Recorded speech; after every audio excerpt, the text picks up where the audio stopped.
production loss.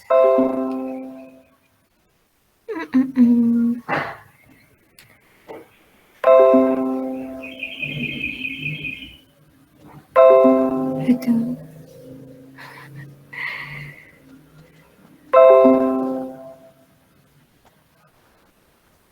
Oke, jadi accounting for production loss ini kita bahas ada dua terkait job order costing sama proses costing. Nah, kalau job order costing ini sebenarnya lebih ke terkait penjurnalannya nanti.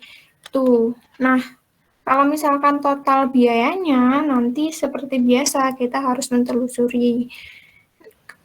Kita masuk ke production loss. Nah, sebelumnya production loss ini nanti bahasannya dibagi menjadi 3. Ada barang cacat, ada yang namanya rework, sama yang namanya scrap atau bahan sisa. Tuh. Jadi intinya kita mengkategorikan menjadi 3 hal itu. Nah, penyebab production loss ini dibagi 2, ada internal sama eksternal. Kalau yang internal ini ada bahan yang terlambat, jadi mungkin karena waktu pengirimannya terlambat sehingga proses produksi tidak bisa dilakukan dengan jangka waktu yang sudah ditentukan, kayak gitu. Terus mungkin nanti mempengaruhi proses produksi yang karena bisa jadi kan perusahaan mendahulukan untuk memproduksi sesuai dengan kuantitas pesanan, kayak gitu. Nah, akhirnya bisa jadi nanti produk-produk yang dihasilkan ini nggak sesuai. Nah, kemudian yang kedua, kualitas bahan baku yang kurang baik. Jadi, kan kalau misalkan bahan bakunya nggak baik, akhirnya kemudian mempengaruhi di hasil produksinya. Hasil produksinya nanti dia menggambarkan dari kualitas bahan bakunya ya, kayak gitu. Nah, kemudian yang ketiga, proses produksi yang tidak sempurna. Mungkin ini bisa dikarenakan kerusakan mesin, misal, atau bisa juga human error. Nah, kalau misalkan kerusakan mesin, lebih ke berarti maintenance-nya ya. Kan kalau misalkan perusahaan itu lagi giling atau lagi proses produksi itu, kan perlu ada yang namanya maintenance. Itu mungkin dari bagian maintenance-nya ini belum maksimal. Terus kalau misalkan proses produksinya ini dilakukan dengan tenaga kerja manusia, nah ini semakin dia memungkinkan adanya yang namanya human error gitu. Nah, kemudian yang kedua bisa juga dipengaruhi oleh pihak eksternal. Nah, kalau pihak eksternal ini misal udah ada pesanan dengan fitur ini, terus ternyata sudah dibuat, kok dari pelanggannya itu ngerasa ada yang nggak sesuai gitu, pengen diganti gitu. Nah, perubahan spesifikasi inilah yang merupakan penyebab production loss eksternal. Tuh, nah kan kalau misalkan pelanggannya mau ganti fitur, spesifikasi gitu, akhirnya kan perusahaan harus mengikuti kan dari permintaan pelanggan. Nah, ini kan akhirnya timbullah lagi biaya gitu.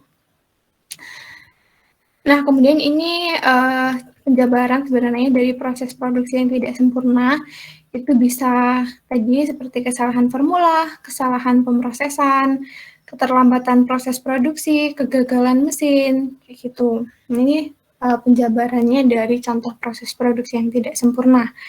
Tuh. Nah, di sini kita masuk ke akuntansi barang cacat atau rework. Jadi kalau misalkan kita membebankan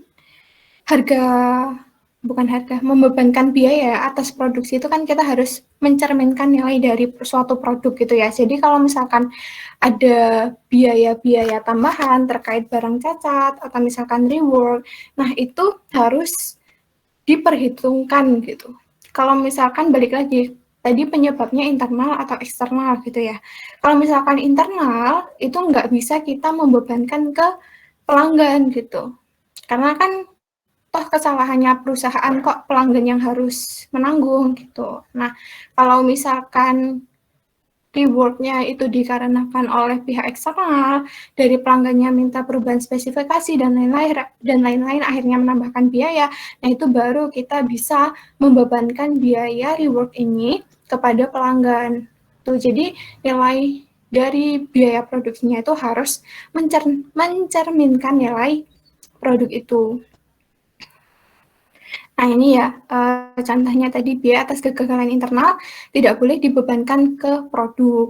Nah, kalau yang perubahan spesifikasi pelanggan ini harus dibebankan ke produk. Nah, jadi kalau misalkan nggak dibebankan ke produk, akhirnya ya sudah sesuai sama kontrak awalnya gitu ya, perjanjian awal sama pelanggannya berapa harganya, kayak gitu. Yang dibebankan adalah sesuai sama yang kontraknya perusahaan dengan pelanggan kalau misalkan tidak ada reward. Nah, kalau yang perubahan spesifikasi ini nanti biaya-biaya yang timbul harus diperhitungkan ke HPP-nya itu. Nah, nanti HPP itu kan akan mempengaruhi dari harga jual ke pelanggannya. Jadi antara internal sama eksternal ini akan mempengaruhi biaya atau nilai HPP-nya, di mana nilai HPP ini digunakan untuk dasar menghitung harga jual kayak gitu. Nah, ini ya pengaruhnya nanti efeknya ke sana. Nah, ini accounting for spoiled goods atau barang cacat. Tuh, jadi sudah dilakukan proses produksi gitu. Nah, ternyata misal nggak sesuai sama standarnya perusahaan gitu. Nah, akhirnya dikategorikan untuk barang cacat. Nah, accounting for spoiled goods ini penyebabnya ada dua, balik lagi ada karena pelanggan atau internal. Nah, kalau karena pelanggan eksternal ini nggak boleh dianggap biaya mutu atau biaya untuk menjaga kualitas. Nah, ini maksudnya itu nggak boleh dianggap biaya mutu, nggak boleh dibebankan ke HPP. Kalau misalkan dibebankan ke HPP, soalnya nanti ngaruh ke harga jualnya, gitu. Nah, kalau yang misalkan kegagalan internal,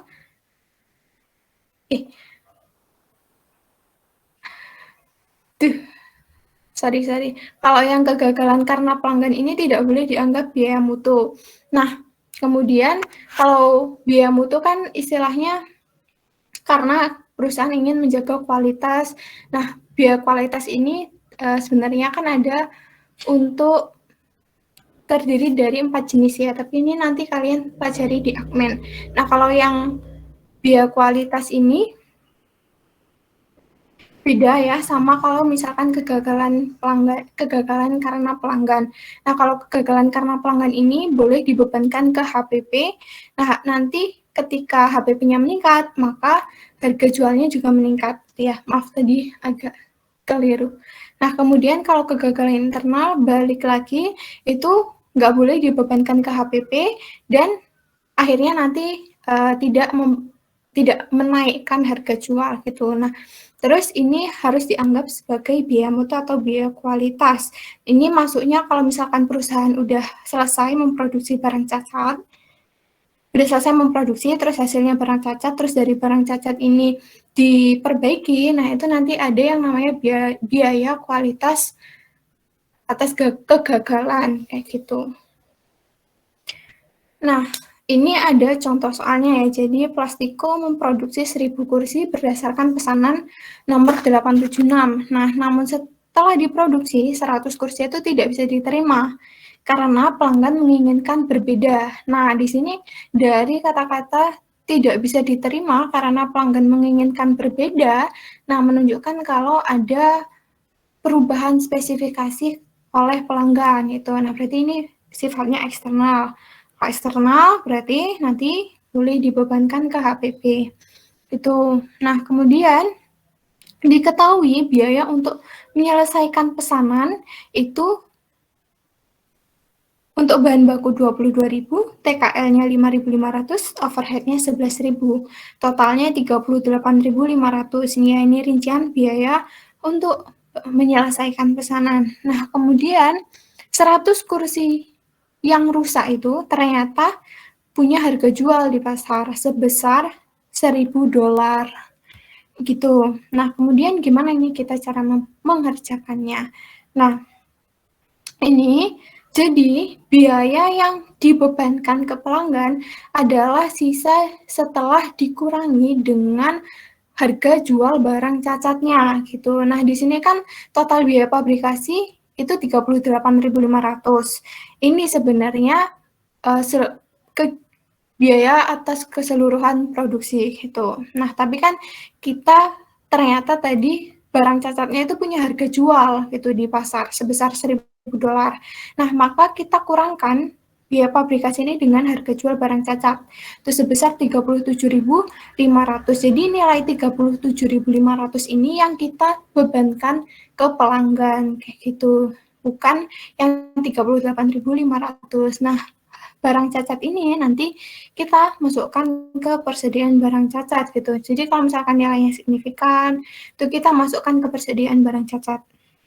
Nah, nilai barang cacat itu nanti bisa menghasilkan pemasukan ya bagi perusahaan gitu ketika dijual. Nah, kalau di sini anggapannya perusahaan itu mau memargin 50%, nah maka harga jualnya itu berapa? Nah, harga jualnya dasarnya dari 37.500 ini gitu. Jadi nanti kalau misalkan di belakang-belakang itu nilai yang digunakan itu setelah dikurangi dengan harga jual ketika dikeluarkan ke pasar gitu. Nanti sama kalau misalkan kegagalan internal. Oke, kita masuk dulu ke jurnalnya ya. Nah, kalau misalkan untuk mencatat pemakaian biaya pabrikasi ini kan seperti biasa ya, barang dalam proses, pada bahan baku, beban gaji, sama pengendali overhead. Ini kalau misalkan anggapannya kita menggunakan overhead aktual gitu kan, untuk membebankan. Nah, kemudian ini ketika ada barang cacat dan barang jadi barang cacatnya itu 100 unit, terus yang jadi itu 900 unit. Itu gimana kita mendistribusikannya. Nah, tadi persediaan barang cacat atau nilai barang cacat itu punya harga jualnya kan $1.000. Nah, nilai $1.000 itu kita alokasikan ke persediaan barang cacat. Nah, sisa dari biayanya tadi sebesar 37.500 kita alokasikan ke persediaan barang jadi. Nah, di sini kan barang jadinya 37.500. Nah, ini kita debit dari akun kreditnya itu barang dalam proses 38.500. Ini kan nilai 38.500 ini sudah didistribusikan yang 100 unitnya sebesar $1.000 itu ke persediaan barang cacat, yang 37.500 ke persediaan barang jadi gitu. Nah, kemudian kalau misalkan ada ini penyerahan barang ke pelanggan yang 900 unit ini ya, yang sudah sesuai sama permintaan pelanggan lah intinya. Itu jurnalnya seperti biasa, kas pada penjualan, ya ini sebesar harga jualnya. Kalau tadi kan dia mau markup-nya 50%.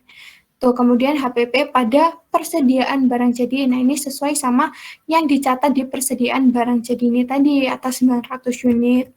Nah, iya, jadi kalau misal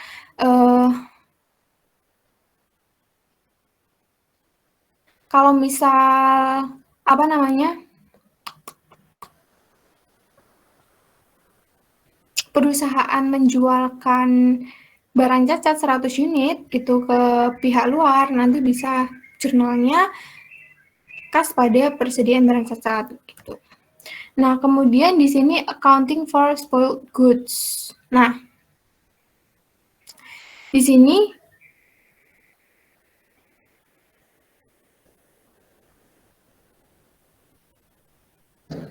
bentar.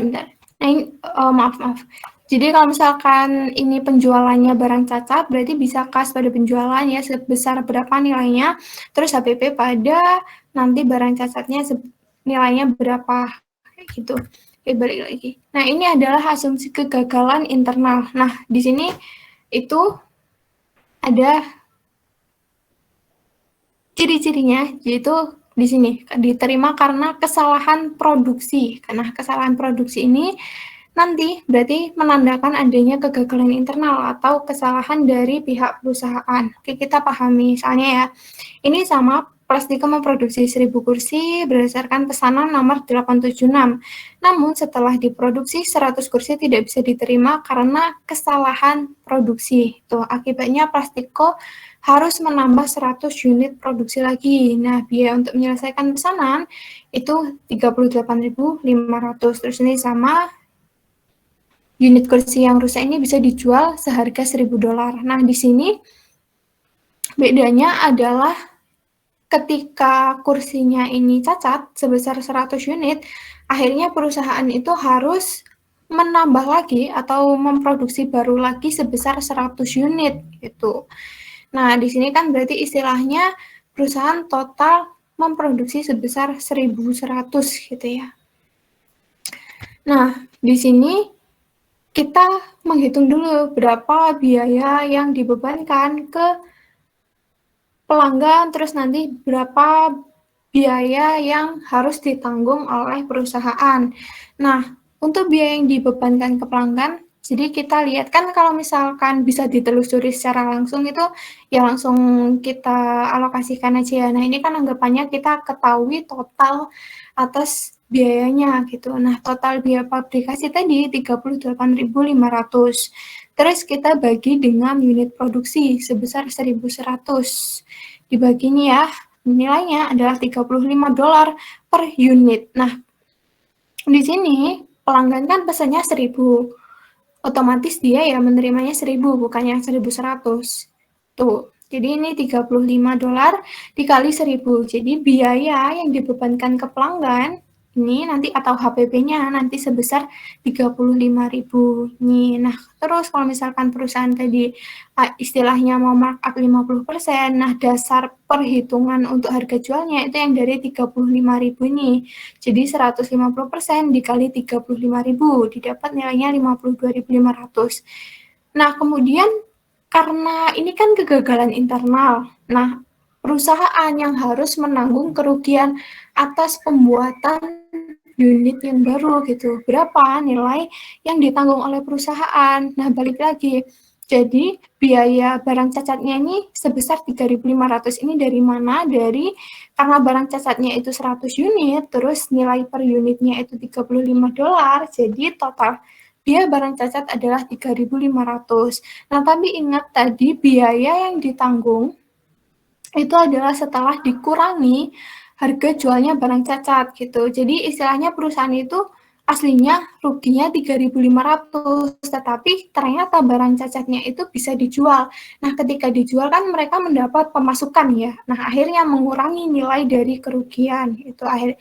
Nah, kemudian yang ditanggung akhirnya adalah hanya 2.500 ini. Tuh. Nah, terus kalau kerugian itu akunnya kemana nanti? Nah, ini kita masukkan ke akun pengendali overhead. Gitu.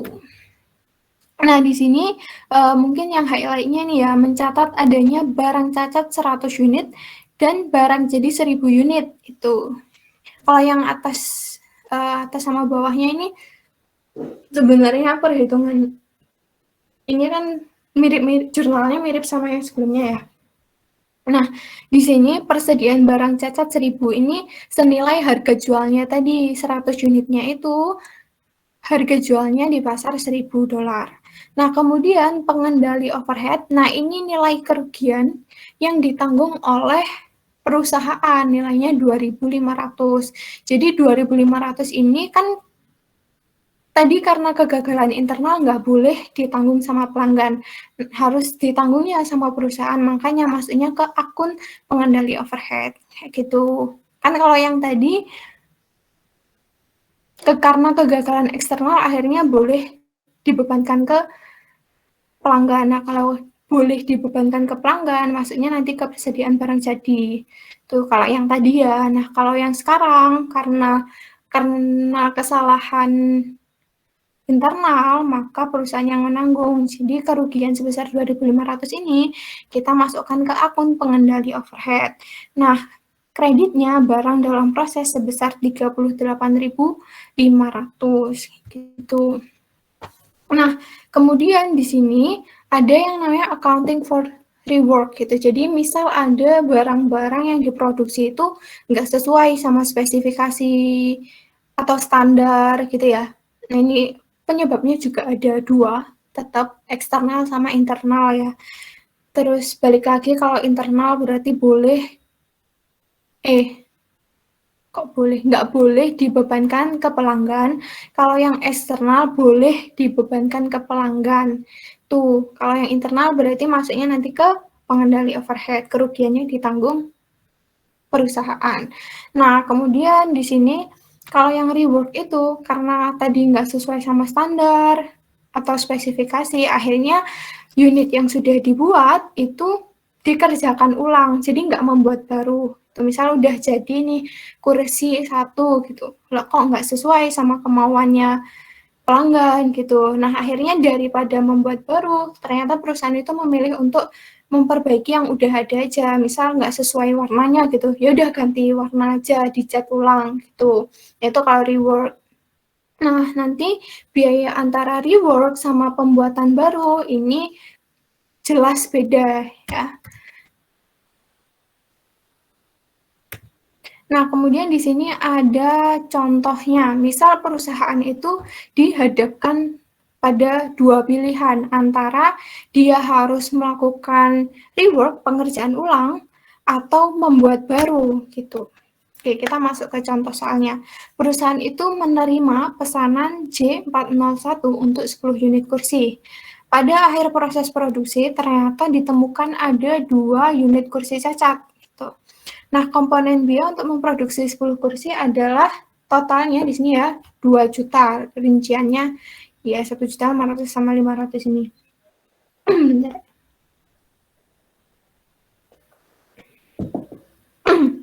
Nah, kemudian ternyata kursi cacat itu bisa laku dijual dengan harganya 75.000 per unit. Nah, diingat ya tadi kursi cacatnya ada 2. Nah, apabila dilakukan rework, akan dikeluarkan biaya per unit kursi itu sebesar 100.000 unit. Sedangkan kalau perusahaan buat baru, nah membutuhkan biaya sebesar 210.000 per unit gitu. Terus dari sini kita suruh memutuskan enaknya rework apa buat baru nih gitu.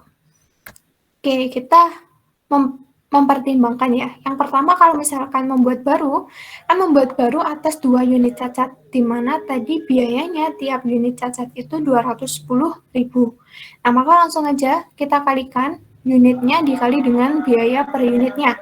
Nah, kalau dia membuat baru, itu nilai biayanya adalah 420.000 gitu. Nah, kemudian unit yang cacat tadi kan ternyata laku ya. Kalau misalkan dijual itu laku. Kalau dia membuat baru 2 unit, nah 2 unit yang sudah cacat tadi istilahnya mereka jual keluar gitu. Nah, harganya 75.000 dikali 2, nilainya 150.000. Nah, di sini kan dari kerugiannya itu nilainya dari biaya dikurangi harga jual itu ya. Jadi nilai sisa atas biaya yang belum tertutup atas harga jualnya itu nilainya 270.000. Nah, kemudian kalau pilihan yang kedua, kalau perusahaan menggunakan rework itu biayanya 100.000 per unit, terus kita kalikan 2 karena unitnya ada 2. Didapat biaya perbaikan itu 200.000. Nah, kemudian kita di sini lihat kalau kerugian rework ini kan 200.000, tapi yang membuat baru 270.000 gitu. Berarti kan lebih kecil nilainya kerugiannya yang ketika kita melakukan rework. Maka keputusan perusahaan itu adalah melakukan rework ini gitu. Nah, ini salah satu ya contoh perhitungan untuk pertimbangan keputusan gitu. Dipilih kerugian yang paling kecil. Nah, kemudian di sini ya konsekuensi rework dan buat baru. Nah, Kalau misalkan menggunakan atau membuat baru, ini penggunaan bahan yang lebih banyak ya, terutama soalnya kan ketika membuat baru otomatis perlu bahan baku baru, seperti itu. Nah, terus ada yang namanya lembur. Tuh, karena kita harus memproses dari awal. Nah, kemudian di sini ada perhitungan rework karena pelanggan, karena yang tadi kan kita sudah memperhitungkan keputusan yang diambil gitu ya, cara memperhitungkan keputusan gitu. Terus ini contoh kalau misalkan perusahaan mengambil langkah rework yang disebabkan karena pihak eksternal, di mana di sini pelanggan. Jadi kalau misalkan karena pelanggan, kita boleh membebankan ke pelanggan. Nah, di sini pesanan nomor 901 itu 200 trailer, terus biayanya sebesar 200.000 total. Nah, sebelum trailer dikirim, pelanggan menilai mau pergantian suspensi yang lebih kuat daripada yang dispesifikasikan. Nah, kemudian karena rework ini muncul biaya tambahan sebesar $13.000. Nah, kemudian kalau yang pemakaian biaya pabrikasi ini kan seperti biasa. Nah, di sini untuk mencatat adanya rework pesanan 901. Nah, kalau rework berarti kan tadi karena kesalahan pelanggan kita boleh membebankan ke pelanggan, di mana di sini anggapannya HPP, berarti kita boleh memperhitungkan ke barang dalam proses. Jadi jurnalnya barang dalam proses besar 13.000 pada bahan baku, beban gaji, pengendali overhead, ini totalnya nanti kan 13.000 ini nilainya dari mana? Dari perhitungan ini tadi. Nah, biaya tambahannya ini nilainya adalah 13.000 ini total. Tuh. Nah, kemudian kita mencatat penyelesaian pesanan 901. Nilainya adalah 213.000 persediaan barang. Jadi pada barang dalam proses ini kan kita mentransfer barang dalam proses yang unit-unitnya itu udah selesai diproduksi ya, kita transfer ke persediaan barang jadi. Nilainya 213.000 ini dari ketika kita awal memproduksi sampai selesai, ditambah ketika ada rework-nya. Tuh, nah nilai 213.000 ini seluruhnya bisa kita bebankan ke pelanggan gitu. Makanya di sini ketika kita memperhitungkan harga jual, dasar perhitungannya adalah dari 213.000 ini. Tuh. 213.000 dikali 150%. Nah, itulah harga jual yang ditetapkan oleh perusahaan. Gitu. Nah, kemudian di sini rework, pengerjaan ulang karena kesalahan produksi. Berarti ini akibat internal perusahaan. Oke, kalau soalnya tadi sama ya, angka-angkanya juga sama, kita masuk di pencatatannya. Nah, bedanya di sini, ketika ada rework, kita nggak boleh membebankan ke pelanggan. Harus kan yang menanggung perusahaan gitu. Maka jurnalnya di sini debitnya adalah pengendali overhead ya. Jadi di sini karena ditanggung, maka debitnya pengendali overhead, pada kreditnya bahan baku, beban gaji, sama pengendali overhead. Gitu. Nah, kemudian ketika kita mendistribusikan atau mengalokasikan unit yang sudah selesai dibuat, nah nilainya beda sama yang tadi. Kan ini jurnalnya persediaan barang jadi pada barang dalam proses, tapi nilainya sebesar 200.000. Nah, ini sebesar dari proses produksi yang awal tanpa adanya rework. Tuh, ingat-ingat ya, karena kesalahan internal, jadi nggak boleh kita nanti masukkan ke HPP. Tuh. Nah, makanya di sini kan yang dimasukkan ke HPP hanya 200.000. Yang nggak termasuk sama rework-nya. Nah, ketika kita menghitung harga jual, dasarnya kita menggunakan 200.000 ini tanpa memperhitungkan rework. Itu. Jadi 150% dikali 200.000. Harga jualnya sebesar 300.000 ini. Kayak gitu. Jadi, itu ya, antara kalau ditanggung perusahaan sama disebabkan kegagalan eksternal, itu perhitungannya nanti pengaruhnya itu di HPP ini. Tuh.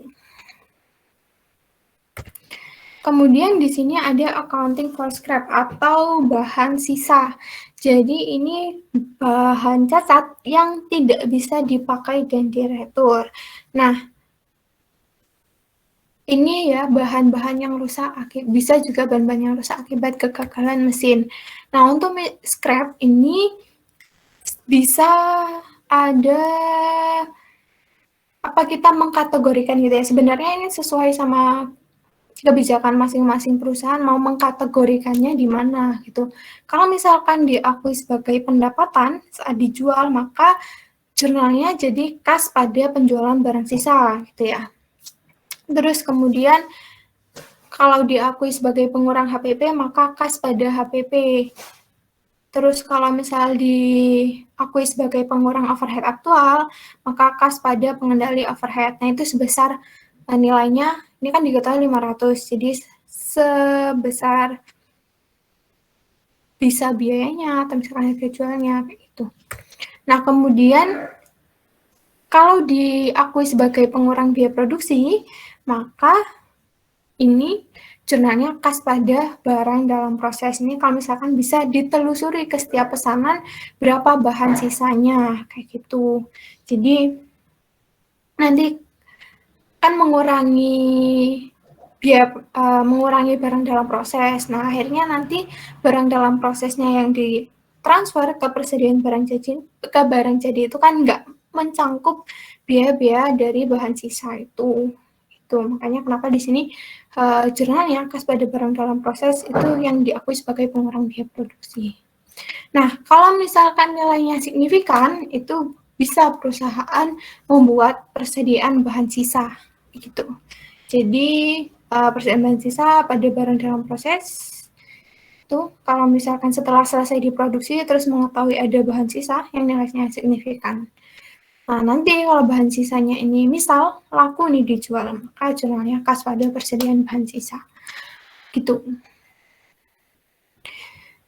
Nah, kemudian di sini kalau yang job order costing ya sebenarnya itu lebih ke jurnal-jurnal sama ini tracing berapa biaya untuk setiap pesanan gitu. Kalau yang rework atas kegagalan eksternal berarti kita nggak boleh memasukkan biaya-biaya yang dilakukan bisa tuker mana. Kalau misalkan kegagalan eksternal, kita boleh ya memasukkan biaya-biaya untuk istilahnya menyesuaikan dengan spesifikasi pelanggan itu. Tuh, boleh dibebankan ke pelanggan. Nanti mempengaruhi di HPP-nya, mempengaruhi harga jualnya kemudian.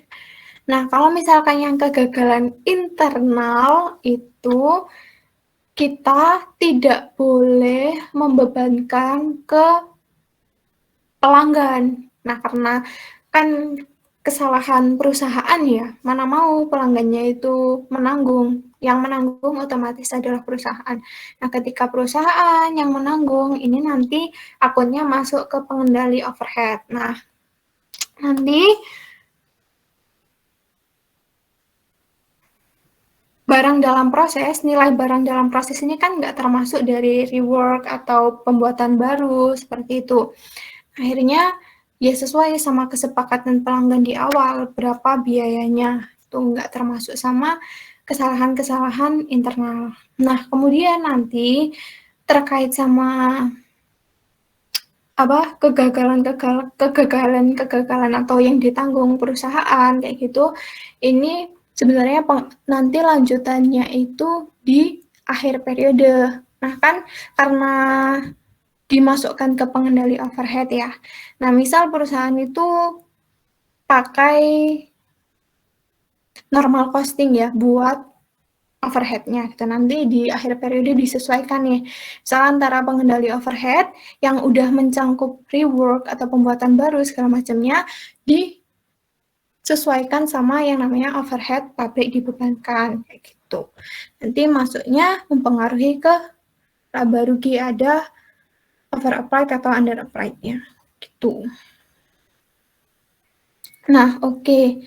Kemudian kita masuk ke proses costing. Nah, proses costing ini sebenarnya ya, intinya ketika kita ada barang cacat atau yang hilang dalam proses, itu nanti mempengaruhi unit ekuivalennya. Tuh. Ketika unit ekuivalennya berubah, otomatis biaya per unit ekuivalennya nanti juga berubah. Nah, teman-teman kan kemarin udah dibahas ya, atau mungkin ada yang udah nyoba ngerjain dari laporan biaya produksi departemen itu. Nah, di mana di situ ada unsur unit ekuivalen sama biaya per unit ekuivalen. Nah, otomatis kalau misalkan unit ekuivalennya berubah, nanti biaya per unit ekuivalennya juga berubah. Nah, biaya per unit ekuivalen berubah ini akan mempengaruhi nilai dari biaya yang dibebankan atau dikategorikan ke masing-masing. Dikategorikan maksudnya yang ditransfer. Iya.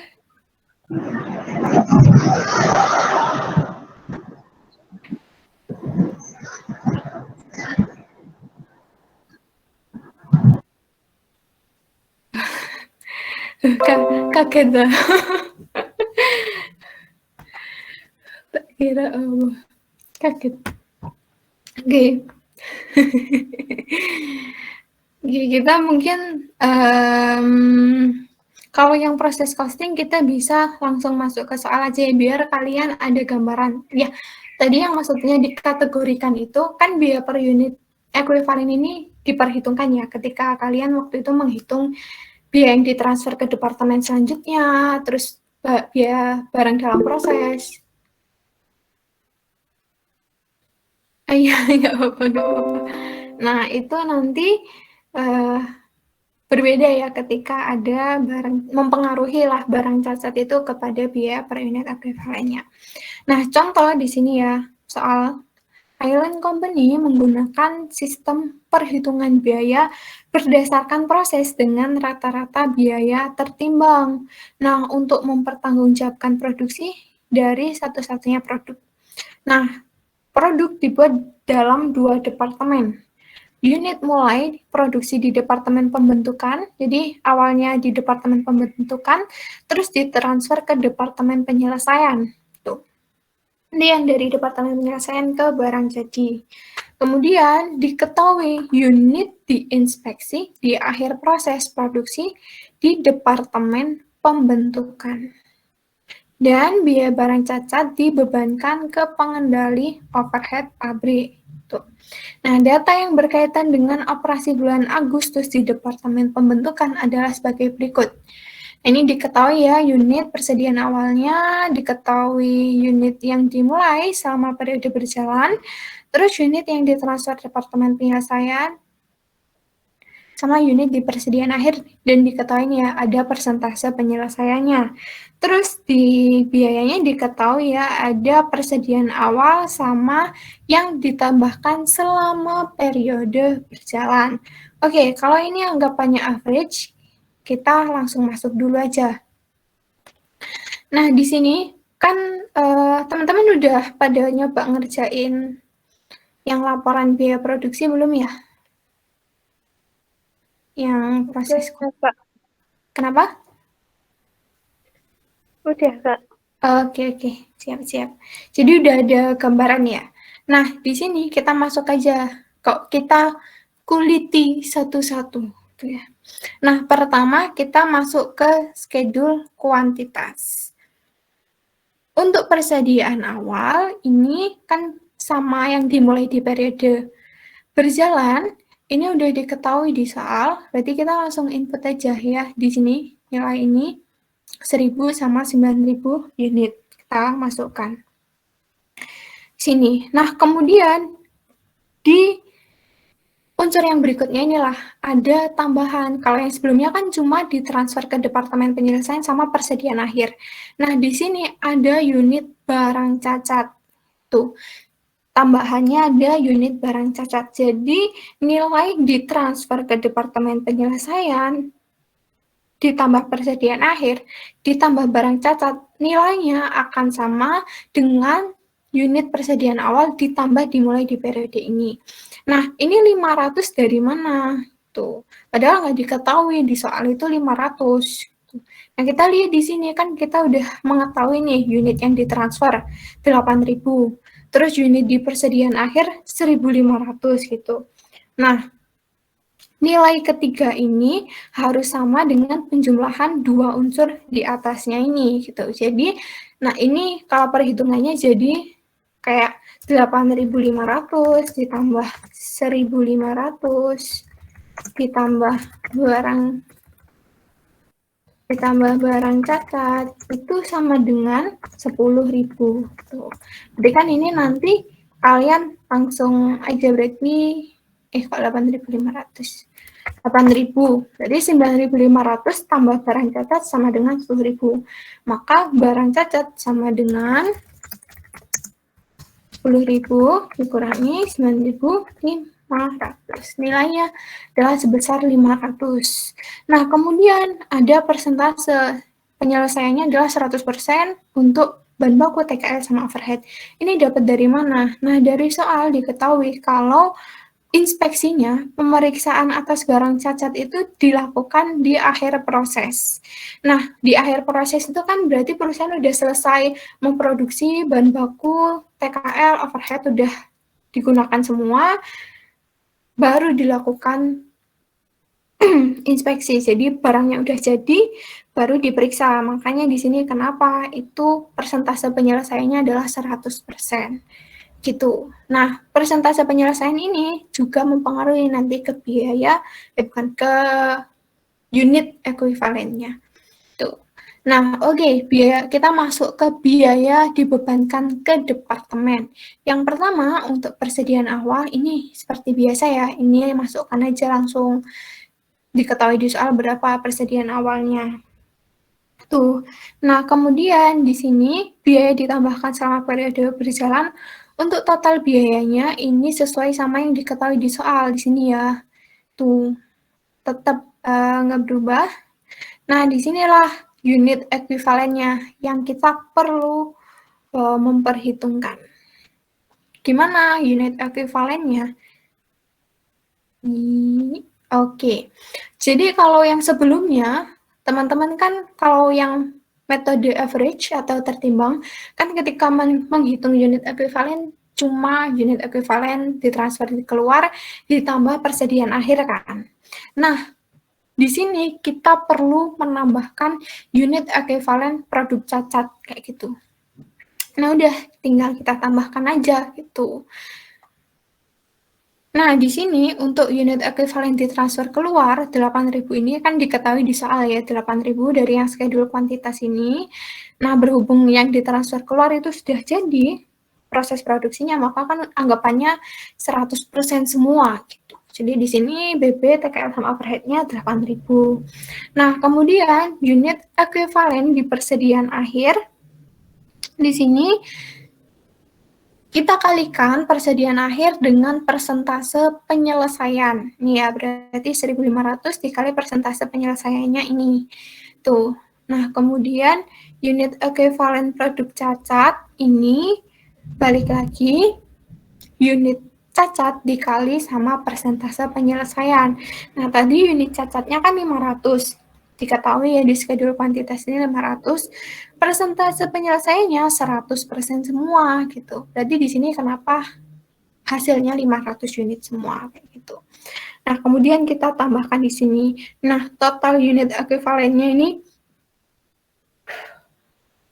ya yang bahan baku 10.000, TKL-nya 9.400 sama overhead-nya 9.250. Jadi disinilah kenapa mempengaruhi dari unit ekuivalen kayak gitu, karena ada istilahnya tambahan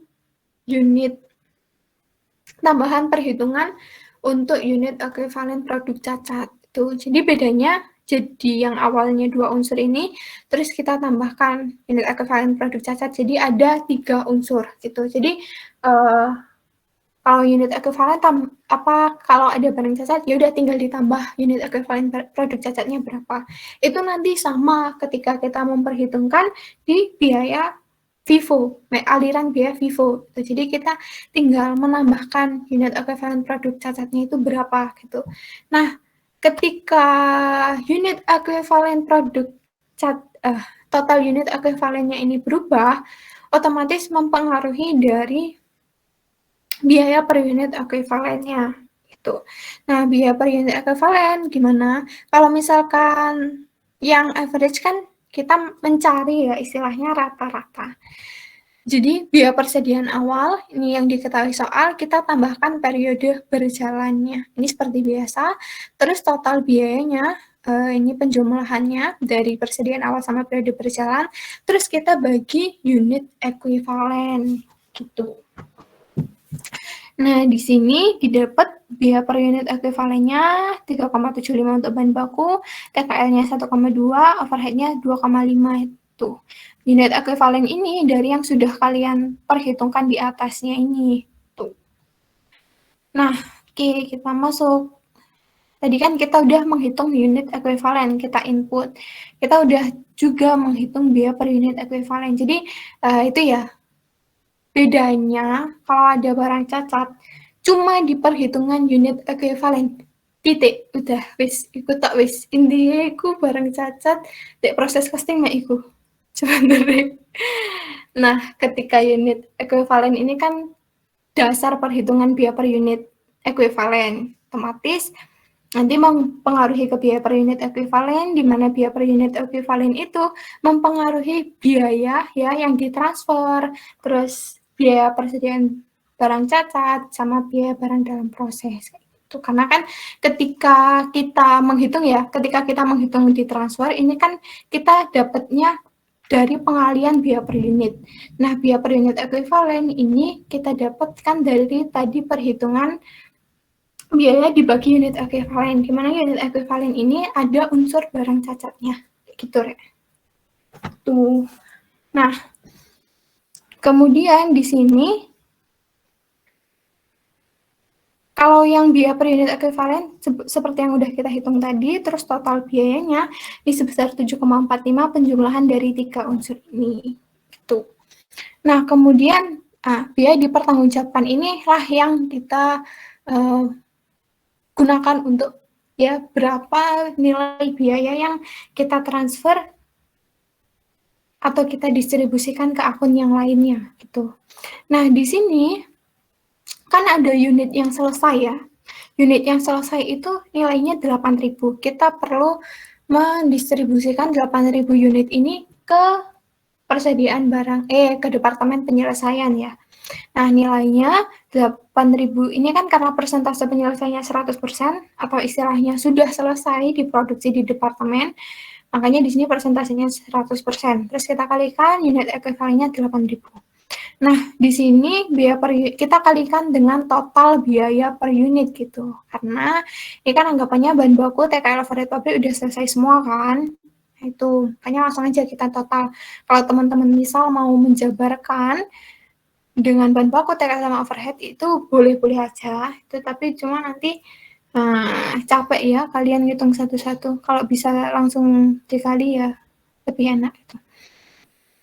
Nah, kemudian di sini 8.000 dikali 7,45, nah nilainya adalah 59.600. Ini nilai yang akan kita transfer ke departemen penyelesaian. Nah, di sini tambahannya kalau ada barang cacat, kita perlu mentransfer biaya barang cacatnya, kayak gitu. Nah, di sini berhubung kan barang cacat dibebankan ke overhead pabrik gitu ya. Karena ini misal kegagalan internal kayak gitu. Akhirnya dibebankan ke overhead pabrik. Nah, di sini nilainya barang cacat unitnya 500 dikali persentase penyelesaian didapat unit ekuivalen. Persentase penyelesaian ini kan sudah kita ketahui ya di schedule kuantitas tadi. Itu kita kalikan. Nah, hasilnya 500 unit semua. Tuh. Nah, kemudian di sini biaya per kita kalikan sama biaya per unit ekuivalen, didapat total biayanya ini ya sebesar 3.725. Tapi teman-teman kalau misal ini kan berhubung persentase penyelesaiannya sama semua. Nah, kadang di soal itu ada yang beda-beda. Kalau misalkan bahan baku dimasukkan di awal, itu tandanya kalau bahan baku itu persentase penyelesaiannya 100%. Itu karena udah dimasukkan di awal. Itu kode-kodenya itu kayak gitu biasanya di soal. Terus biasanya dijelaskan kok konversi, misal persentase penyelesaiannya itu biaya konversinya 60% kayak gitu. Nah, jadi bisa beda-beda ya antara persentase penyelesaian antara bahan baku, TKS sama overhead ini. Nah, ini berhubung sama ya teman-teman.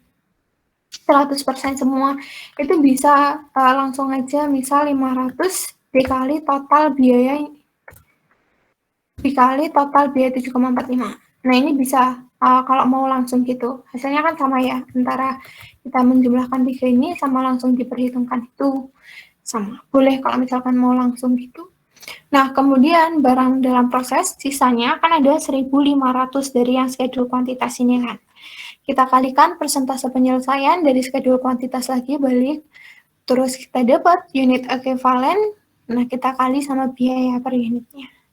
Nah, nilai di barang dalam proses itu sebesar 8.580. Ini persediaan akhir BDP-nya. Nah, kemudian ini jurnalnya gimana gitu. Nah, kalau misalkan ditransfer ke Departemen Penyelesaian, berarti nanti masuknya ke barang dalam proses Departemen Penyelesaian. Nah, kemudian di sini barang cacat dibebankan ke overhead pabrik.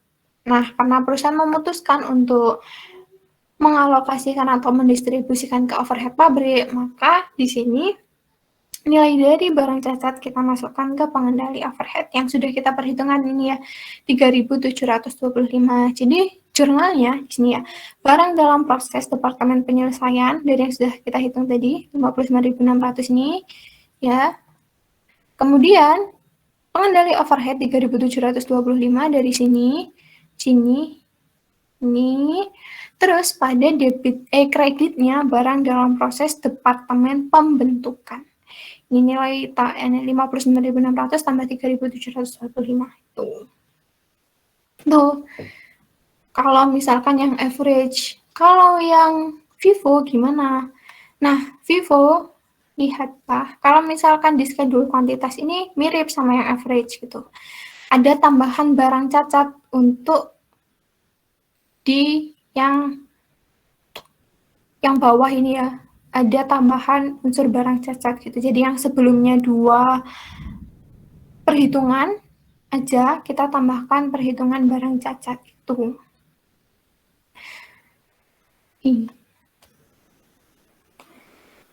Sebentar.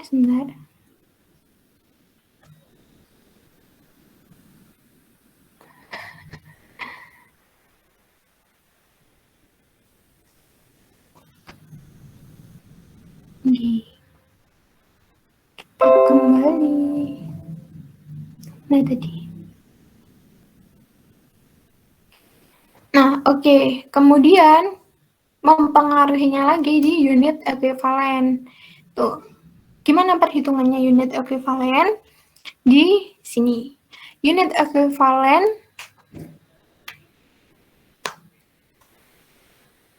kan kalau misalkan yang Vivo itu kita menghitung unit ekuivalen kan perhitungannya 3 ini ya awal. Unit ekuivalen untuk menyelesaikan persediaan awal, ditambah dimulai dan diselesaikan periode ini, kemudian ditambahkan persediaan akhir. Kalau yang awalnya kan kita menghitungnya cuma ini ya, ketika proses costing yang sudah kalian kerjakan sebelumnya. Nah, kalau ada barang cacat, kita masukkan unsur itu. Jadi ada tambahan unit ekuivalen produk cacat. Tuh.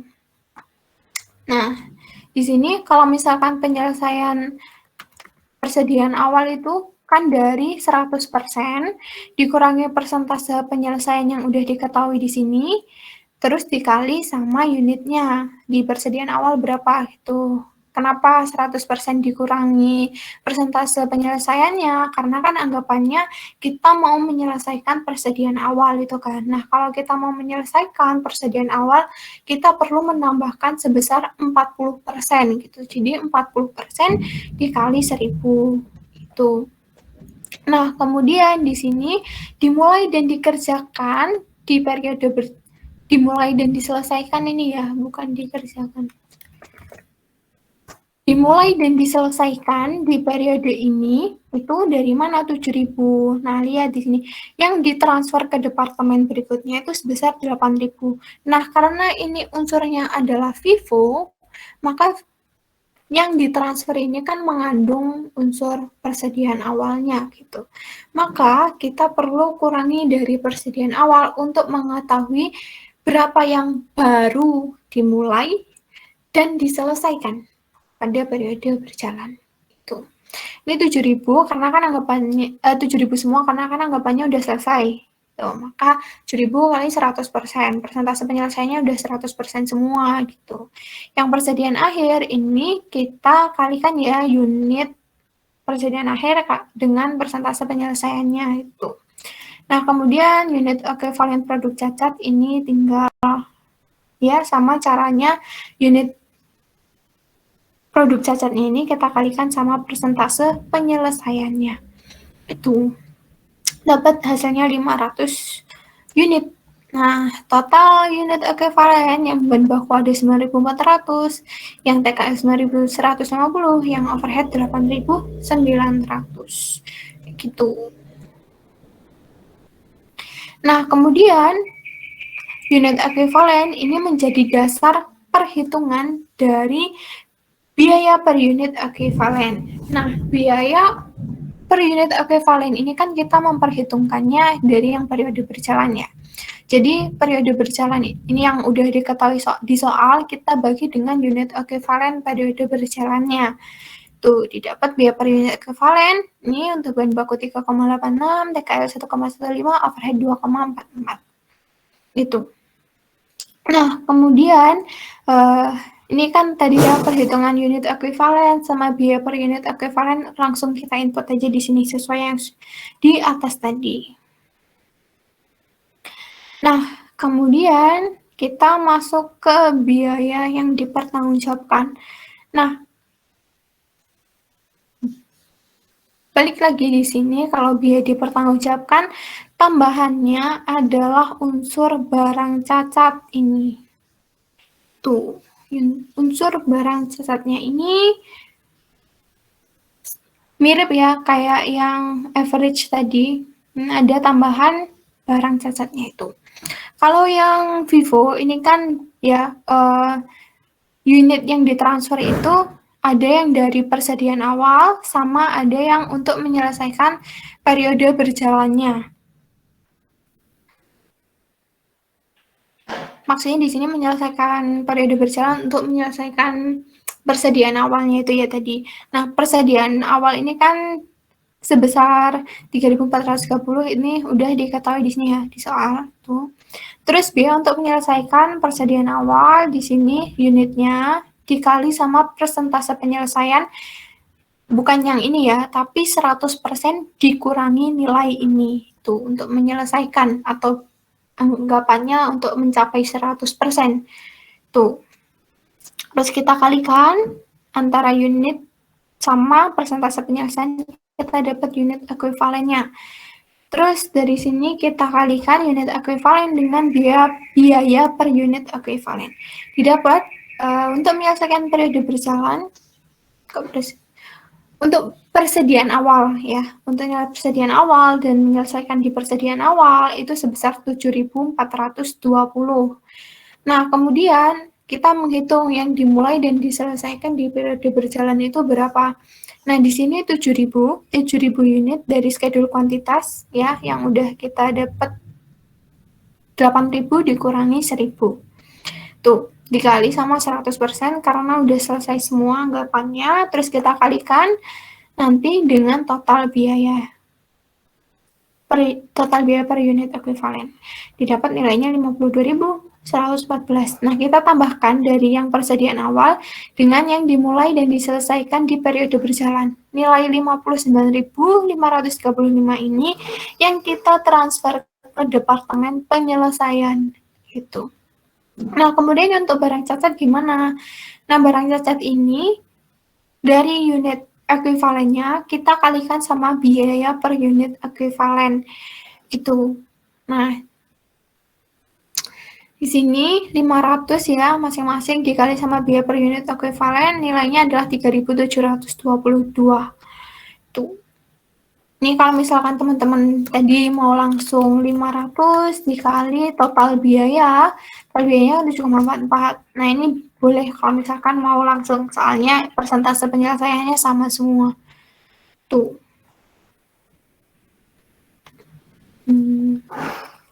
Nah, kemudian di sini terakhir adalah barang dalam proses persediaan akhir. Ini dari nilai 1.500 dari schedule kuantitas ini ya.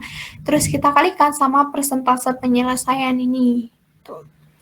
Kita dapat ya nilai totalnya adalah 8.647,51. Nah, di sini ada yang tahu jurnalnya gimana? Kalau dari sini.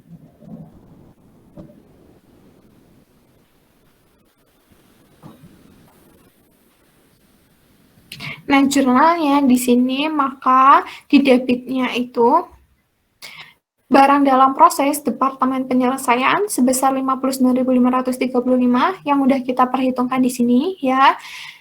Kemudian pengendali overhead ini ada karena perusahaan menanggung barang cacatnya itu ya sebesar 3.722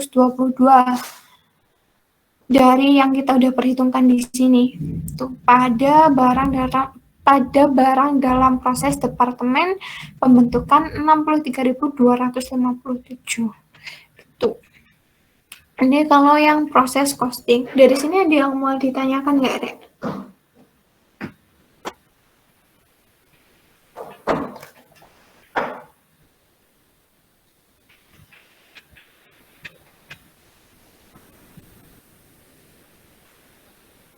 Masih dalam proses cerna sih, Kak. Oke. Oke, siap. Nah, kemudian ingin kita bahas dikit-dikit yang aneh ya.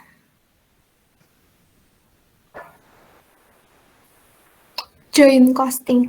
Nah, kalau ini nanti aku share, bisa kalau misal mau baca-baca lagi gitu. Sama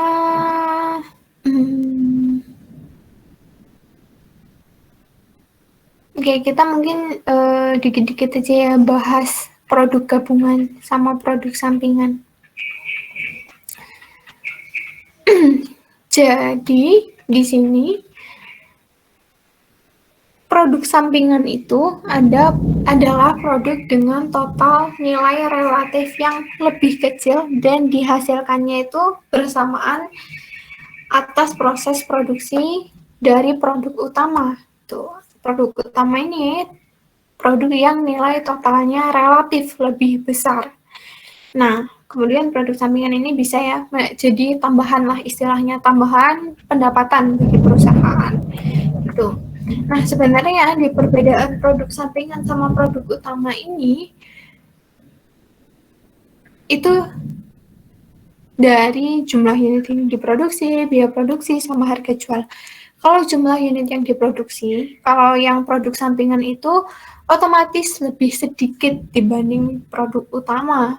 Tuh, karena kan ketika kita memproses atau melakukan produksi itu kan output yang kita tuju adalah produk utama gitu. Makanya di sini kenapa produk utama nilainya lebih signifikan.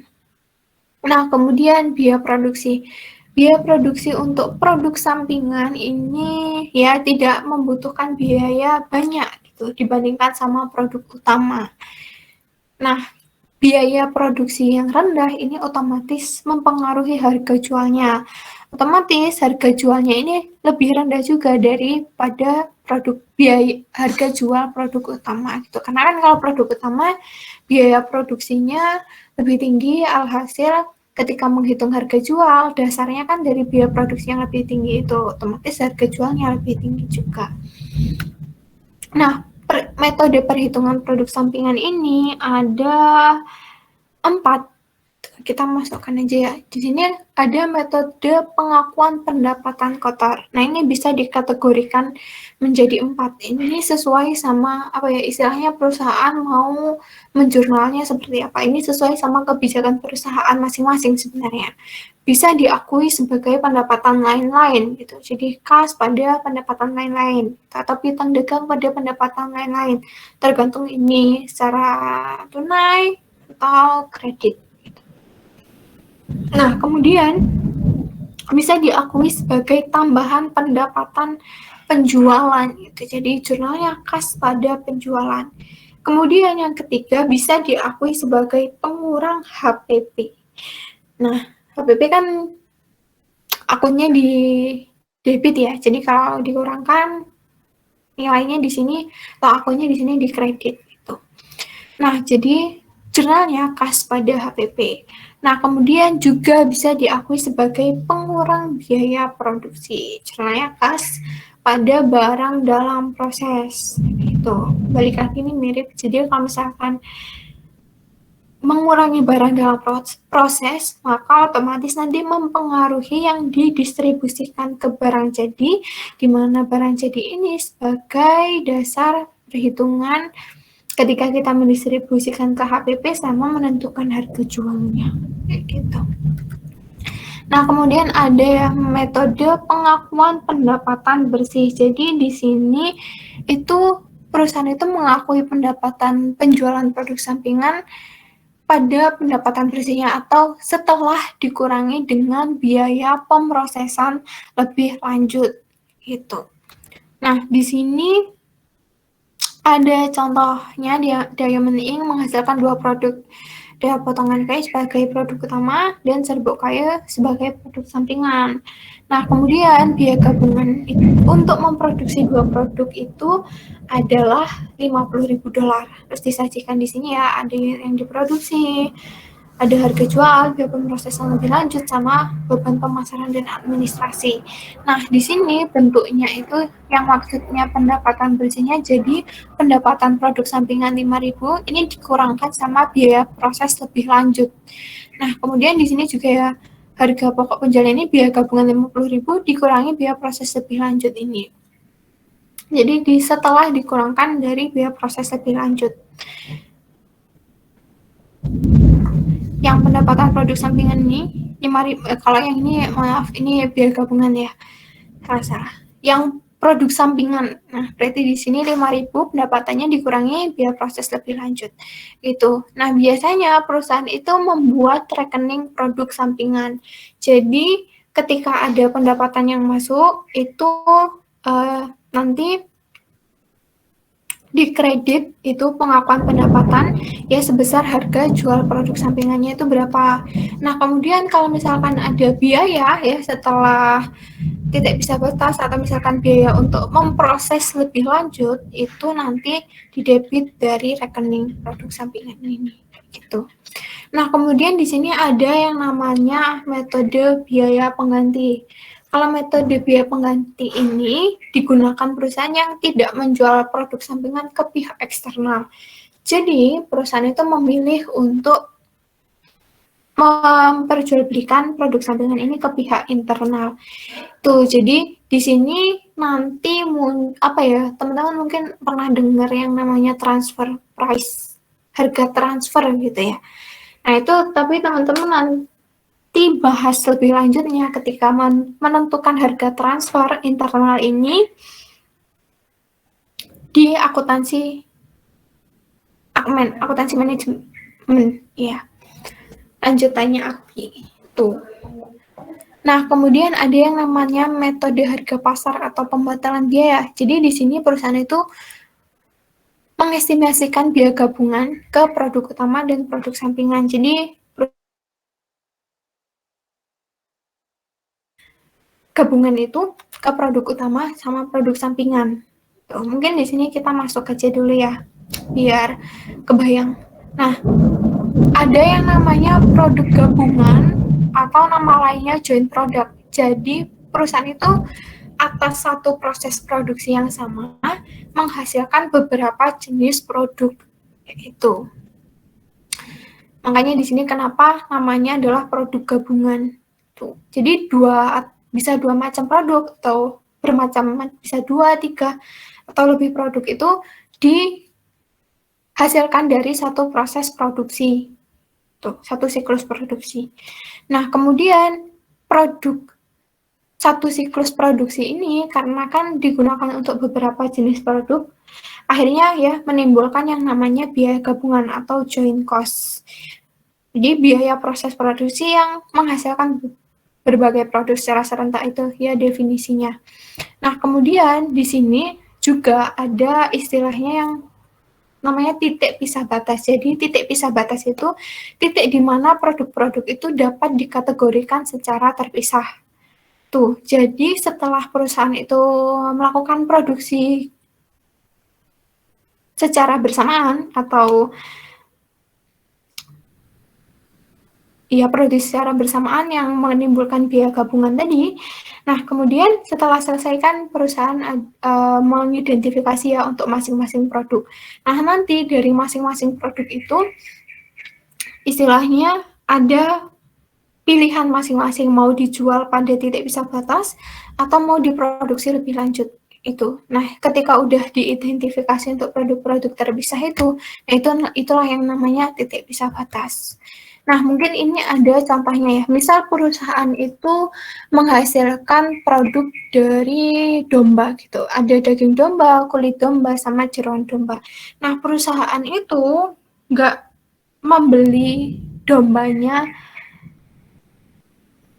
dari produsen, tapi perusahaan itu punya peternakan gitu.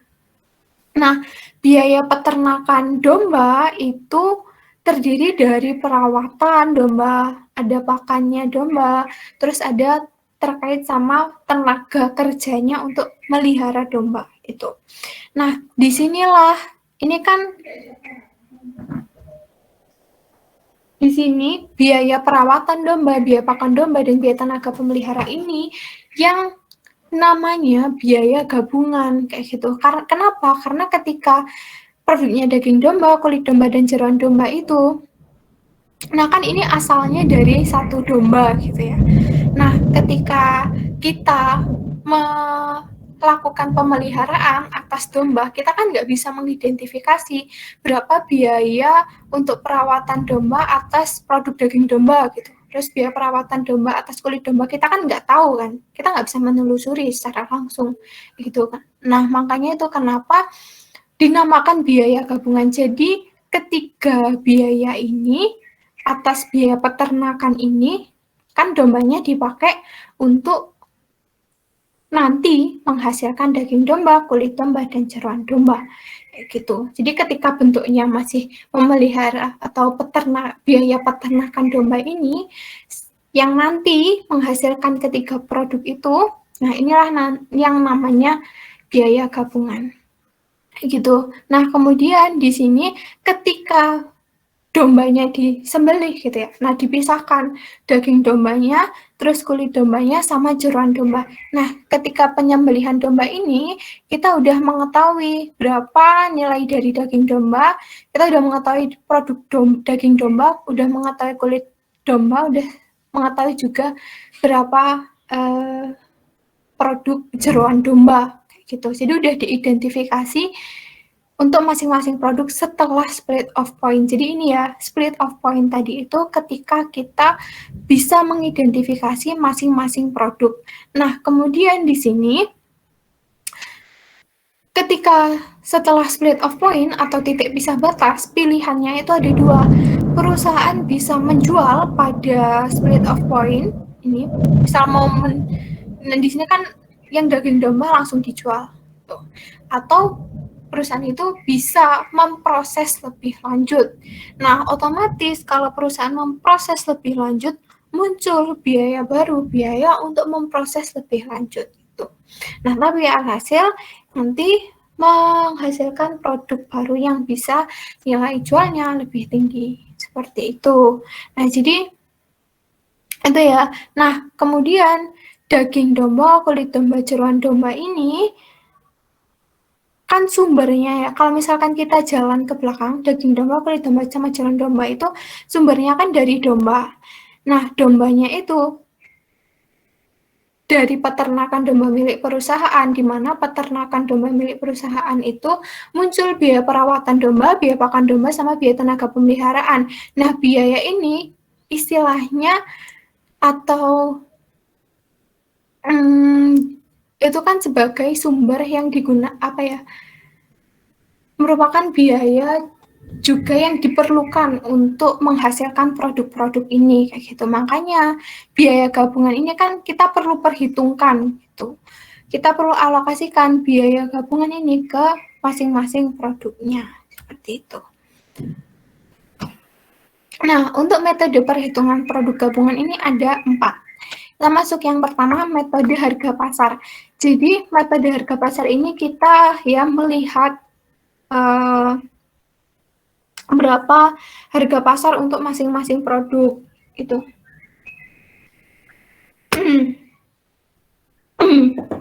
Jadi berdasar harga pasar relatif dari produk individual.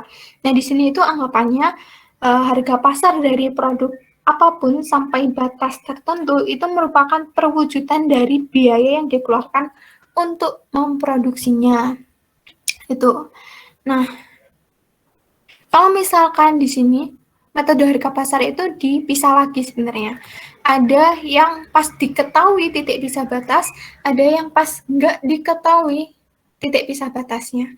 Nah, di sini ketika metode harga pasar itu dasar kita membagi itu titik pisah batas. Nah, kalau kita membagi, kita kan perlu istilahnya mendapat satu dasar untuk mendistribusikan. Nah, di harga pasar ini, kita mendistribusikannya itu harga pas titik pisah batas, kayak gitu. Nah, kalau misalkan harganya diketahui pada titik pisah batas, nah itu langsung aja. Berarti dasar kita mendistribusikan biaya gabungan itu menggunakan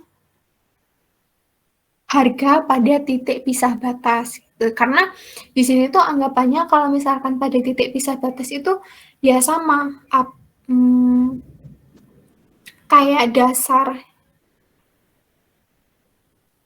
pembeban atau dasar distribusinya untuk masing-masing produk itu sesuai gitu. Maksudnya antara AB1, AB2, AB3, AB4 kalau misalkan pada titik pisah batas itu relevan gitu. Karena kan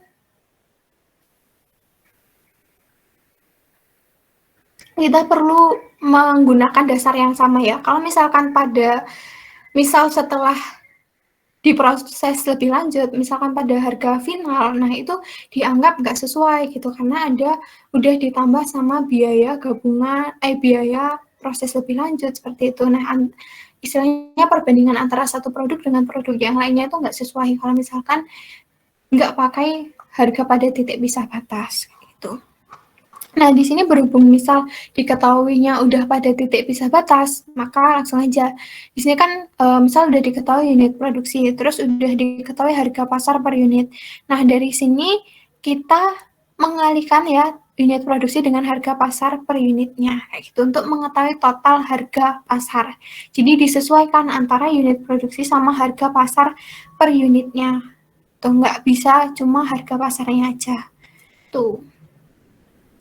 Nah, kemudian di sini dari yang unit produksi kali harga pasar per unit ya didapat 22.500.000, yang ini 1,5 miliar gitu. Nah, nilai ini yang menjadi dasar pembagiannya nanti.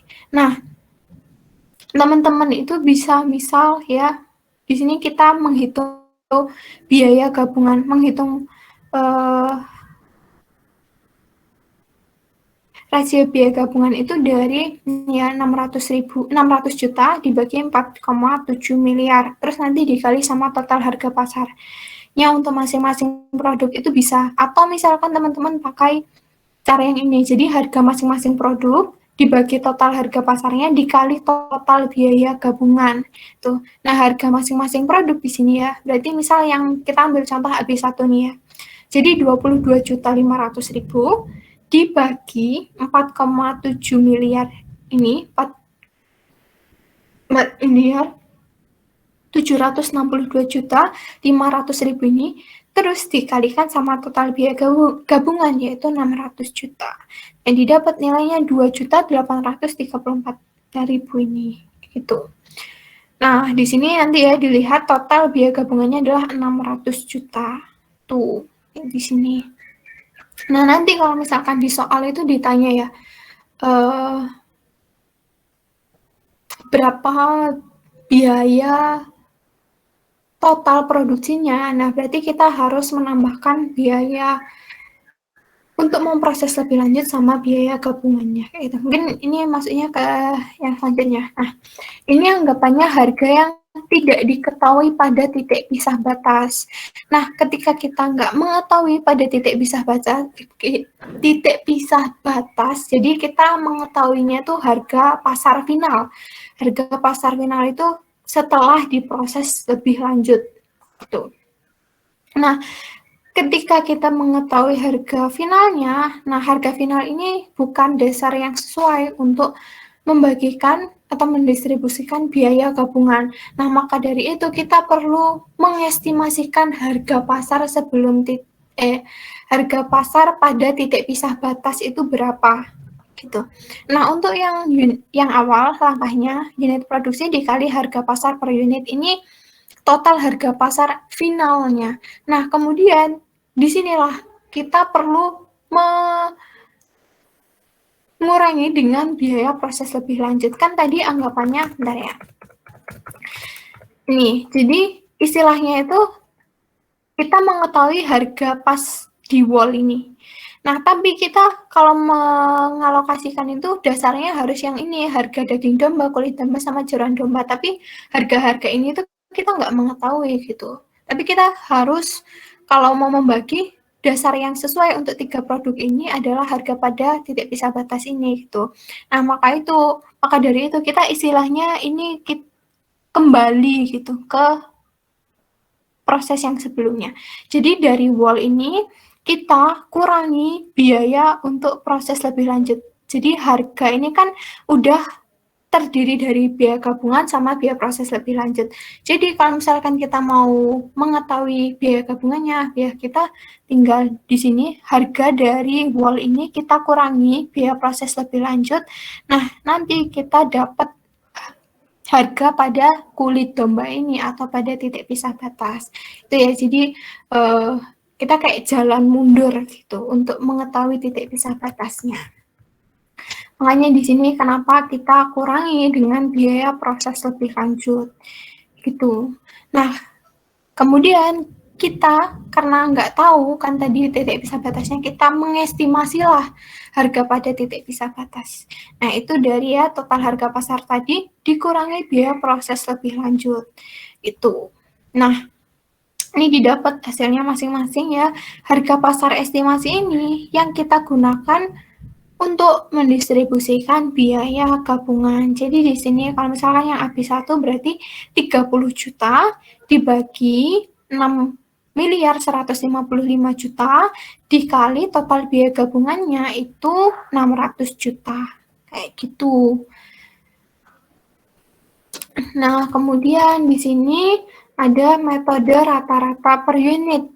Tuh, jadi di sini itu teman-teman mengalokasikan biaya gabungan ke masing-masing produk sehingga setiap produk menerima alokasi biaya gabungan per unit dalam jumlah yang sama. Nah, ini jadi dasarnya cuma unit aja gitu. Nah, contohnya kan di sini total unitnya 35.500. Terus kita menghitung biaya rata-rata per unitnya. Tuh, dari 600 juta dibagi total unitnya 35.500, hasilnya 16.900. Nah, ini kita kalikan sama masing-masing unitnya, gitu. Nah, didapat distribusi biaya gabungannya. Nih, yang 1.500 kali biaya rata-rata per unitnya 16.901, didapat hasilnya 25.352. Ini mudah ya, Rek. Langsung aja, cumaan. Nah, tapi di sini metode rata-rata per unit itu bisa sesuai kalau misalkan produk yang dihasilkan itu memiliki fitur atau spesifikasi karakteristik yang sama antara satu produk dengan produk yang lainnya. Tuh. Tapi kalau misalkan produknya ini beragam, nah biaya menggunakan metode rata-rata per unit ini dianggap kurang sesuai gitu. Nah, karena kan anggapan ini bayangkan aja misal ya satu perusahaan memproduksi HP, terus laptop, TV, kayak gitu. Nah, antara kita memproduksi TV sama HP, otomatis kan biayanya berbeda. Sedangkan dasar mengalokasikannya adalah unit yang diproduksi, kayak gitu. Nah, maka dari itu, ini kalau misalkan unit yang diproduksi perusahaan itu karakteristiknya sangat beragam, metode rata-rata per unit ini dianggap kurang sesuai. Nah, kalau misalkan karakteristiknya mirip-mirip, misal cuma beda rasa, atau ada tambahan hal-hal yang mungkin nggak signifikan ya nilainya, nah itu baru metode rata-rata per unit ini bisa sesuai. Nah, kemudian di sini ada metode rata-rata tertimbang. Jadi ini sebenarnya lanjutannya dari metode rata-rata per unit tadi. Cuma untuk menyelesaikan permasalahan antara ketimpangan tiap produk tadi, akhirnya perusahaan membuat faktor bobot kayak gitu. Makanya di sini ya, lihat unit yang diproduksi untuk masing-masing produk ini kita menentukan ya bobotnya itu berapa masing-masing. Nah, dari unit yang diproduksi kita kalikan faktor bobotnya ini. Terus kita dapat rata-rata tertimbang. Nah, rata-rata tertimbang ini yang kita gunakan untuk menghitung biaya per unit. Itu jadi 600 juta dibagi 257.000 ya itu didapat biaya per unitnya ini. Nah, untuk distribusi biaya gabungannya langsung aja dari rata-rata tertimbang yang sudah dihitung tadi dikalikan biaya per unitnya. Tuh, itu. Di yang di sini ya AB1 berarti 3.000 dikali 2.334 hasilnya 7 juta ini. Itu. Nah, terus di sini ada metode unit kuantitatif. Nah, kalau metode unit kuantitatif ini mengalokasikan biaya gabungan itu berdasarkan satu pengukuran yang sama. Jadi, misal perusahaan mau pakai liter, itu bisa, atau misalkan mau pakai meter kuadrat atau segala macamnya. Jadi, pengukurannya ini yang sama, atau misalkan mau pakai pon, pakai ons, seperti itu ya pokok dasar pengukurannya itu sama kayak gitu kalau yang unit kuantitatif itu. Mungkin kalau misalkan di latihan soal yang bukan script yang join costing, nah ini sebenarnya mirip-mirip Rek. Mungkin aku bahas satu soal contoh aja ya. Nah, di sini karena udah 14.36 juga. Jadi Hatteras yang mana ya? Anaknya. Nah, di sini bentar deh, yang 83. Jadi Hatteras Corporation memproduksi ya ada 4 jenis. Terus tambahan informasi ini ada yang diproduksi itu totalnya 18.000. Terus harga pasar pada ya Erika.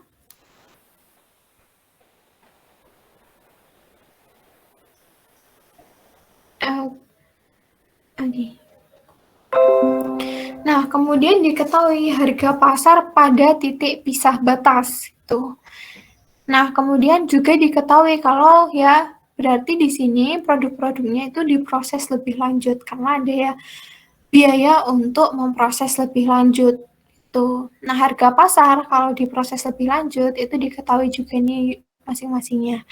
Nah, terus dengan asumsi bahwa metode harga pasar yang digunakan, alokasikan total biaya produksi gabungan sebesar 150.000 ke setiap produk. Jadi udah diketahui ya produksinya, atas produksi gabungan, biaya yang timbul itu 150.000.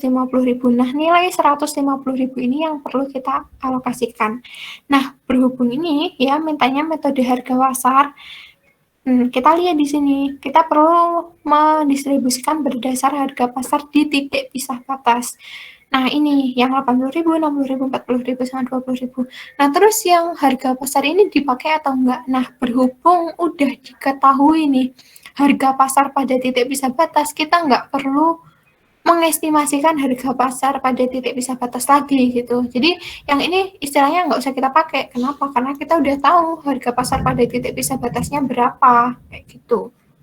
Nah, teman-teman di sini bisa langsung aja. Nah, harga pasar pada titik pisah batas ini menjadi dasar ketika kita mendistribusikan biaya gabungan. Nah, ini sebenarnya tadi ya yang sempat disampaikan bisa dua cara. Bisa pakai ya rasio nilai produk terhadap total harga pasarnya. Jadi di sini 80.000 dibagi 200.000 itu 40%. 60.000 dibagi 200.000 itu 30%. Bisa pakai ini, kan kita menghitung persentasenya dulu atas total harga pasarnya. Terus kita kalikan sama biaya produksi gabungannya, yaitu 150.000. Jadi persentase dikali biaya produksi gabungan itu didapat ya alokasi dari biaya gabungannya. Alokasi biaya gabungan. Tuh.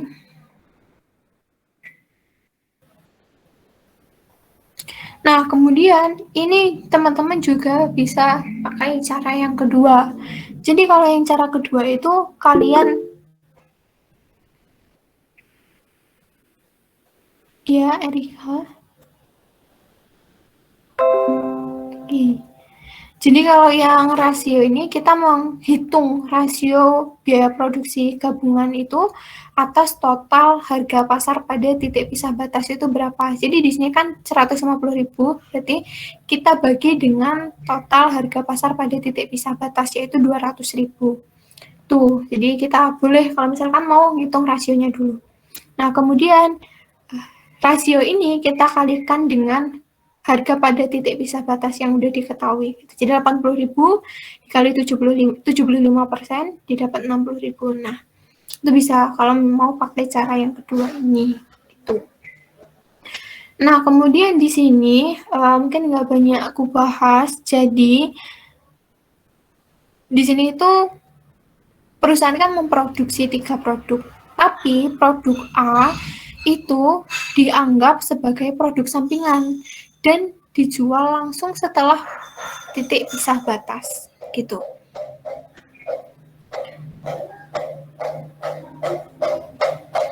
Nah, kemudian di soal itu diketahui kalau di sini ya produk sampingan tidak dipertanggungjawabkan secara terpisah, melainkan penjualan dari produk sampingan diperlakukan sebagai pengurang biaya gabungan. Jadi teman-teman sebenarnya diteliti aja di soal, misalkan ada diketahui tadi kayak gini, penjualan produk sampingan diperlakukan sebagai pengurang biaya gabungan. Nah, ini nanti mempengaruhi alokasi biaya gabungannya, kayak gitu. Nah, kalau misalkan nggak ada penjelasan penjualan produk sampingan mau mengurangi biaya gabungan, nggak ada penjelasan pengurang biaya gabungan, nah itu ya udah berarti biaya gabungan yang udah diketahui langsung dialokasikan ke masing-masing produk. Nah, berhubung ini produk sampingan yaitu produk A ya di soal diperlakukan sebagai pengurang biaya gabungan. Jadi di sini kan biaya gabungannya itu sebesar 590.000. Nah, tapi karena ini tadi produk sampingan itu pengurang biaya gabungan, berarti kita kurangi dengan penjualan produk sampingan produk A. Yaitu di soal diketahui 60.000. Bentar. 60.000 itu dari ya hasil ya dari produk A itu sebenarnya 4.000 dan harga per unitnya itu $15. Jadi kita kalikan nilai 60.000 itu nanti mengurangi biaya produk gabungannya. Jadi nah, nilai 530.000 ini nanti yang dialokasikan ke produk B sama produk C. Gitu. Nah, sebenarnya kalau misal cara-caranya ini mirip. Cuma yang ini kan karena nggak diketahui harga pada titik bisa batas, kita harus mengestimasikan dulu. Mengestimasikan berarti caranya kayak tadi, kita kurangi dengan biaya pemrosesan setelah titik bisa batas. Gitu. Nah, kemudian di sini ini mirip sebenarnya ya sama soal-soal yang sebelumnya kayak gitu. Cuma ini ada tambahannya. Kalau misalkan ya ditanya biaya yang dibebankan ke barang jadi atau total biaya gitu. Nah, ini berhubung pertama yang ditanya adalah biaya per unit galon. Nah, kalau misalkan kita menghitung biaya per unit, itu kan dari total biaya dikurangi, total biaya dibagi unitnya berapa, kayak gitu. Nah, teman-teman jangan terkecoh. Jadi, biaya gabungan ini kan bisa, misal sebelum diproses lebih lanjut. Misalkan ada produk, itu kita memproses lebih lanjut. Nah, ketika memproses lebih lanjut kan tadi ada biaya, tambahan biaya proses lanjutan gitu. Nah, total biayanya ini, total biaya produksinya ini terdiri dari biaya gabungan dan biaya pemprosesan lebih lanjut. Itu jangan lupa. Jadi jangan cuma mengalokasikan biaya gabungan, tetapi kita perlu menambah biaya pemrosesan lebih lanjutnya juga itu berapa, kayak gitu.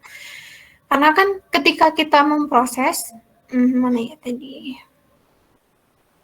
Nah, ketika kita memproses kan tadi ada biaya gabungan, ada biaya proses lebih lanjut gitu. Nah, biaya gabungan kita alokasikan ke masing-masing.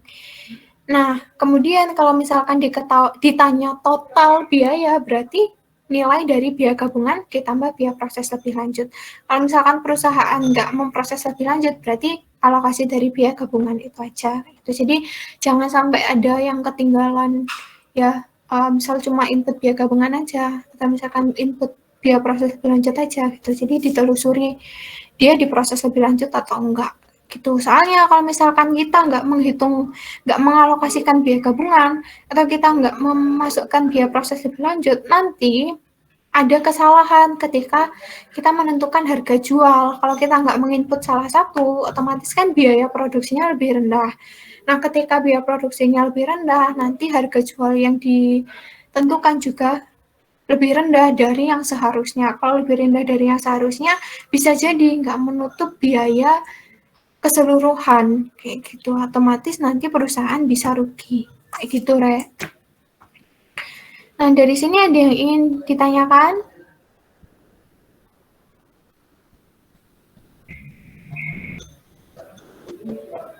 Oke. Mungkin belum ada ya. Nah, sebenarnya aku juga mau tanya, benar, yang belum absen, monggo absen ya di link Google Form. Nah, ini aku mau tanya, kalau misalkan teman-teman kita nentuin jadwal UAS di Jumat,